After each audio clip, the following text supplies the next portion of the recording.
Nurin Jaslin Jazimin lahir pada 11 September 1999.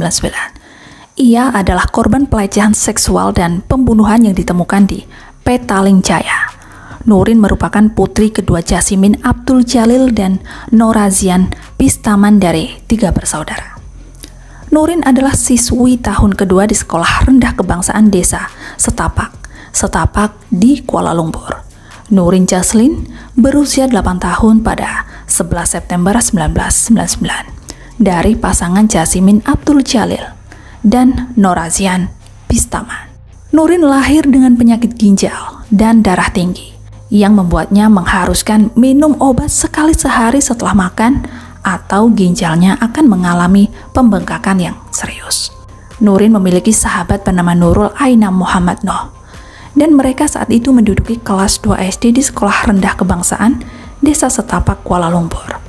Kemudian, tibalah kejadian mengerikan pada gadis kecil tersebut. Nurin saat itu meminta izin kepada ibunya dalam rumahnya di Seksi 1, Wangsa Maju untuk pergi ke pasar malam untuk membeli klip rambut kesukaannya. Biasanya Nurin pergi ke pasar malam ditemani oleh sang kakak. Tapi karena ibunya sibuk, maka Nurin diperbolehkan pergi sendirian. Karena letak pasar malam itu memang tidak jauh dari rumahnya. Dan akhirnya Nurin pun pergi ke pasar malam itu pada 20 Agustus 2007 pada pukul 20.30. Setelah Nurin tidak kembali ke rumah, sang ibu pun mulai cemas dan mencari Nurin ke semua penjaga toko.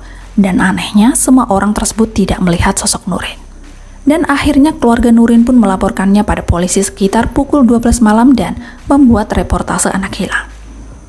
Berbagai usaha pencarian dilakukan melalui media dan warga sipil termasuk lembaga swadaya masyarakat. Menurut kesaksian salah satu orang, dia melihat mobil van putih menghampiri Nurin yang hendak membeli klip rambut dan sekelompok pria yang diperkirakan berusia 20-an memasukkan Nurin secara paksa dan Nurin pun berteriak.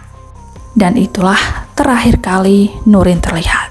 Kemudian pada 17 September 2007, pukul 8.30, pemilik toko yang berada di Jalan PJS 1, Taman Petaling Utama, Petaling Jaya, Chen Ian Fang, mendapati sebuah tas gym berwarna biru dan hitam di depan tokonya.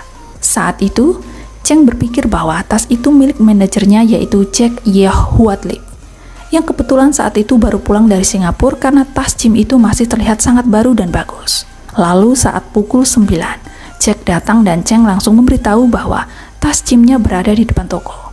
Tetapi saat Jack melihatnya, ia mengklaim bahwa tas itu bukan miliknya. Akhirnya, Cheng yang penasaran membuka tas tersebut. Dan ia sangat terkejut karena hal pertama yang ia lihat adalah sepasang kaki.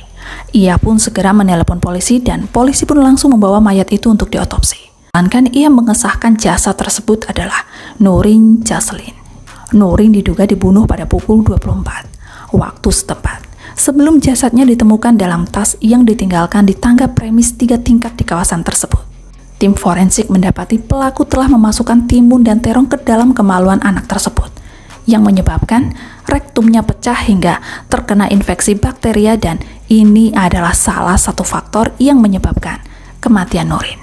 Fisik Nurin yang ditemukan tewas dengan keadaan mengenaskan dan juga berbagai luka lebam pada badannya, menyebabkan ayah dan ibu Nurin Jaslin tidak mampu mengenali sang anak. Namun, beberapa hari kemudian, orang tua Nurin mengklaim bahwa mayat itu adalah anak mereka. Dan setelah itu, pihak forensik memberitahu orang tua Nurin bahwa DNA-nya sangat cocok dengan Nurin dengan kemiripan 99,99%.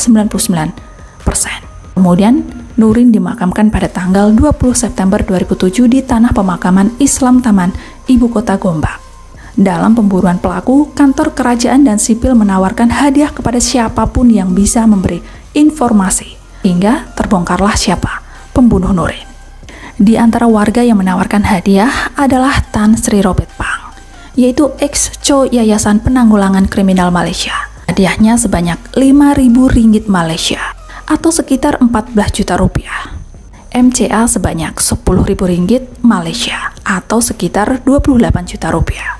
Dan beberapa warga yang enggan dikenali menawarkan sebanyak 5.000 ringgit Malaysia atau 14 juta rupiah. Lalu, pada tanggal 28 September 2007, 4 orang pria dan seorang wanita telah diberkas untuk membantu penyelidikan. Wanita itu dibebaskan setelah diselidiki tidak ada kaitan dengan kasus pembunuhan Nurin. Lalu 4 pria berada dalam tahanan reman oleh polisi selama 7 hari. Dan tanggal 2 Oktober, polisi telah memeriksa seorang wanita Indonesia bernama Fitriani di sebuah kios dinilai Nigeri 9. Sewaktu diperiksa, ia mencoba menelan SIM card telepon untuk menghindari nomor telepon yang menjadi bukti kasus pembunuhan itu di kesan polisi. Kemudian Fitriani juga dipenjara selama beberapa bulan karena ia memiliki beberapa dokumen ilegal dan tidak memiliki paspor untuk masuk ke Malaysia. Karena munculnya kasus ini, Divisi Kriminal Tindak Pidana Mabes Bukit Aman merancang satu unit khusus yang dinamakan Divisi Kriminal Seksual, yaitu pemerkosaan dan kanak-kanak, yang dianggotai pegawai-pegawai wanita. Direktur Divisi Kriminal Tindak Pidana Mabes Bukit Aman, yaitu Dato Christopher Wansoki, berbicara unit khusus, yang juga digelar D11, dirancang bagi memantap dan meningkatkan tahap kesiagaan dalam menangani kasus yang berkaitan dengan anak-anak dan kasus rumah tangga. Kantor itu dianggotai 101 personil wanita yang terlatih untuk mengendalikan kasus seksual, penderaan, dan kanak-kanak.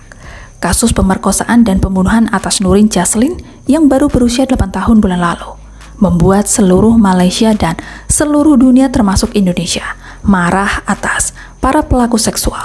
Hal ini membuat seluruh Malaysia, terutama kelompok pembela anak-anak di Malaysia, geram.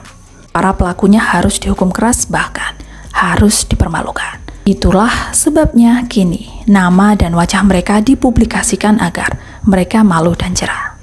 Saya Tini, sampai jumpa lagi di bahasan menarik lainnya.